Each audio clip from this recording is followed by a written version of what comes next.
नमस्कार, मैं गिरफ्शीन फातिमा और आप देख रहे हैं डीएस समाचार। आईएमए लखनऊ, एसजीपीजीआई लखनऊ एवं केजीएमयू लखनऊ द्वारा प्रेस विज्ञापित विश्व लीवर दिवस के उपलक्ष्य में विश्व लीवर दिवस पर जागरूकता और रोकथाम को बढ़ावा देना। विश्व लीवर दिवस के अवसर पर हम इस अवसर पर लीवर रोग के बारे में जागरूकता बढ़ाने का प्रयास करते हैं, जो वैश्विक स्तर पर लाखों लोगों को प्रभावित करने वाली स्थिति है। एक अग्रणी स्वास्थ्य पेशेवर के रूप में फैटी लीवर रोग के जोखिम, रोकथाम और प्रबंधन के बारे में जनता को शिक्षित करने के लिए प्रतिबद्ध है।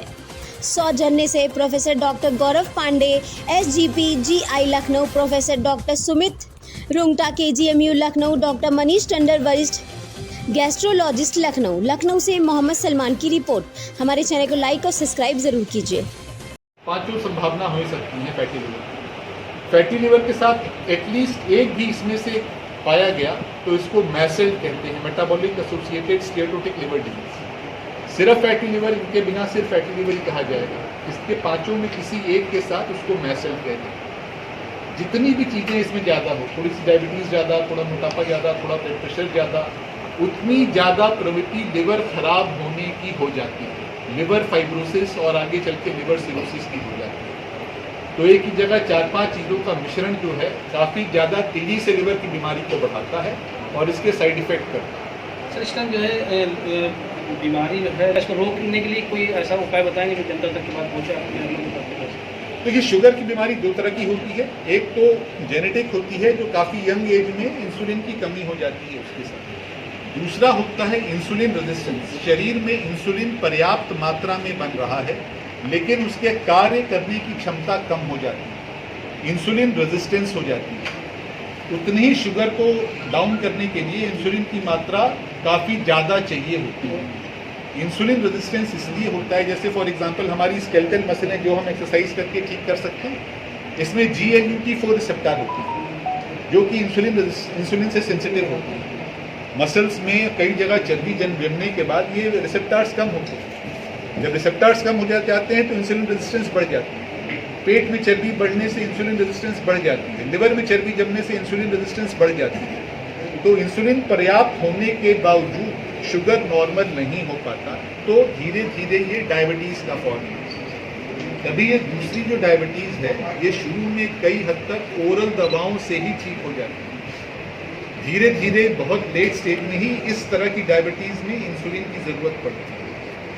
इंसुलिन रेजिस्टेंस के साथ जो इस डायबिटीज़ को टाइप 2 डायबिटीज़ कहते हैं। टाइप 2 डायबिटीज़ और फैटी लिवर आपस में एक दूसरे को बढ़ाते हैं। आपस में organ damage, liver cirrhosis, liver damage, heart attack के रिस्क और कैंसर के रिस्क सब बढ़ाते हैं। इन सब की प्रमुख चीज़ें जो हैं, रेगुलर एक्सरसाइज ना करना, ज़रूरत से ज़्यादा खाना, फिजिकल फिटनेस कि भाई जो हम खाना खाते हैं, खाना पचाना, टॉक्सिन पचाना, जो दवा खाते हैं उसको मेटाबोलाइज करना, ये प्रमुख कारण लिवर का है। लिवर का बचाव जो है, सबसे पहले लिवर के बचाव से पहले हमें ये जानना चाहिए कि लिवर किन चीज़ों से डैमेज होता है। तो शराब पीने से, मोटापे से, एक्सेस खाना खाने से, हेपेटाइटिस बी, हेपेटाइटिस सी से, कई चीज़ों से लिवर डैमेज होता है। कई बार आयरन की मात्रा ज़्यादा हो जाए, कॉपर की मात्रा ज़्यादा हो जाए, अपने पैरासीटामोल की गोली या कई और तरह की दवाएं ज़रूरत से ज़्यादा लिमिट पे खा ली, वो खाने की नली से सीधे लिवर में जाता है, जहाँ पे मेटाबॉलाइज होती है, लिवर इससे खराब होती है। जो मेन दिक्कतें हैं आजकल के समय में, खाना खाना, तनाव, एक्सरसाइज कम करना, इन सब कारणों से लिवर में चर्बी ज़्यादा बन जाती है। जब भी हम खाना खाते हैं तो जो भी खाना पचता है वो खून के जरिए सीधे लिवर में जाता है, वहीं पे खाना मेटाबोलाइज होता है। लिवर को ये पता नहीं है कि कल खाना मिले ना मिले।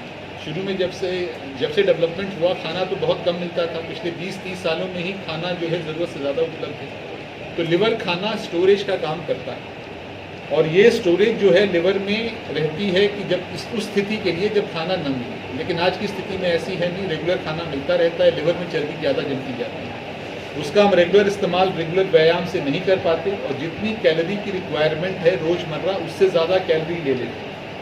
वो ज़्यादा कैलोरी लिवर में चर्बी की तरह और शरीर के अन्य जगहों पर चर्बी की तरह स्टोर हो जाती है। लिवर में चर्बी जब जमती है तो लिवर के सेल्स ना थोड़े बड़े होते जाते हैं।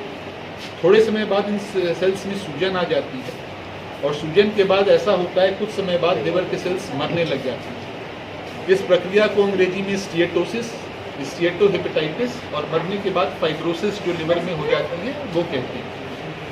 फाइब्रोसिस जब धीरे धीरे आगे चल के बड़ी होती है, महीनों सालों के बाद तो उसका इतनी ज़्यादा हो जाती है कि लिवर सिकुड़ जाता है। इस प्रक्रिया को लिवर सिरोसिस कहते हैं। लिवर सिरोसिस आगे लिवर फेलियर की तरफ और लिवर कैंसर की तरफ भी ले जा सकता है। लेकिन लिवर सिरोसिस और सिर्फ फैटी लिवर की हम बात करें, फैटी लिवर सिर्फ लिवर सिरोसिस ही नहीं करता, ये इंसुलिन रेजिस्टेंस और डायबिटीज़ होने की संभावना 2 से 5% बढ़ाता है।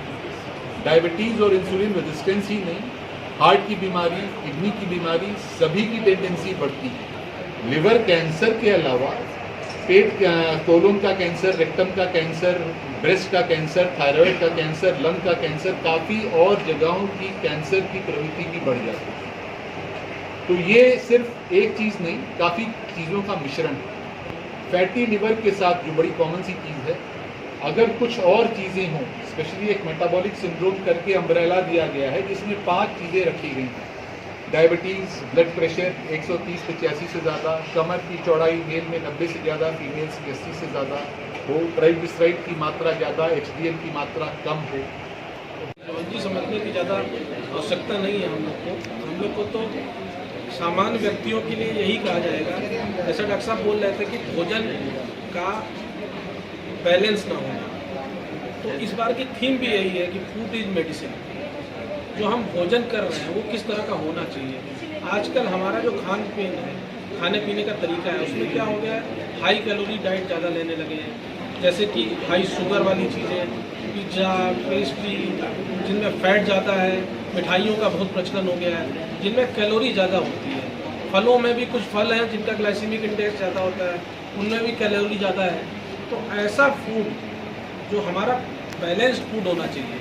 बैलेंस्ड फूड का मतलब क्या हो गया कि हरी सब्जियां पर्याप्त मात्रा में रहें, आलू और चावल जो हाई कैलोरी वाली चीज़ें हैं वो कम मात्रा में रहें, दालों का प्रयोग प्रचुर मात्रा में हो, मतलब कार्बोहाइड्रेट, फैट और प्रोटीन, साथ में मिनरल्स, जो एक फूड का कंपोनेंट होता है उसका कंपोनेंट जो है परसेंटेज वाइज ठीक रहे। ऐसा ना हो कि हम बहुत ज़्यादा फैट कंज्यूम कर रहे हैं या बहुत ज़्यादा कार्बोहाइड्रेट कंज्यूम कर रहे हैं। कुछ लोग कहते हैं हम घी नहीं खाएंगे, लेकिन हाई कैलोरी डाइट ले लेंगे, ग्लूकोज वो बॉडी में जाके अल्टीमेटली जब ग्लूकोज ज़्यादा होगा तो अल्टीमेटली वो अपने आप बॉडी उसको लीवर फैट में कन्वर्ट कर देगा। घरों से दूर होकर के जो है लोग बाज़ारों खाना बहुत जल्दी शुरू कर दिया और ज़्यादातर यही जो है बीमारी जड़ बढ़ गई। ये भी बहुत बड़ा रीज़न है। क्या कहेंगे आवाम से?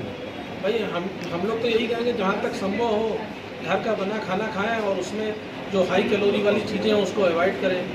2 चीज़ें वेट को नियंत्रित करने के लिए आवश्यक है, एक भोजन, दूसरा व्यायाम। आजकल की जीवन शैली ऐसी हो गई है, किसी के पास वक्त ही नहीं है कि 1 घंटा टहल सके, 1 घंटा एक्सरसाइज कर सके।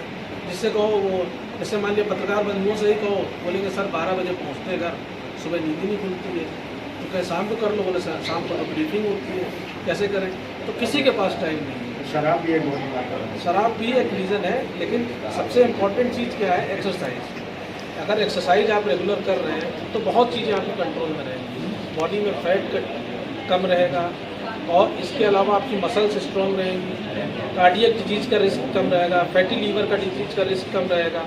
तो हमको करना ये है कि प्रतिदिन कम से कम हफ्ते में 5 दिन तो 45 मिनट से 1 घंटे तक रेगुलर वॉक होनी चाहिए, टहलने का कार्यक्रम रहना चाहिए। इसके अलावा 15 मिनट जो योग मसल बिल्डिंग एक्सरसाइजेज होती हैं, जो जिसको योग वगैरह कहते हैं, सूर्य नमस्कार हो गए, ये सब करने का प्रयास करना चाहिए।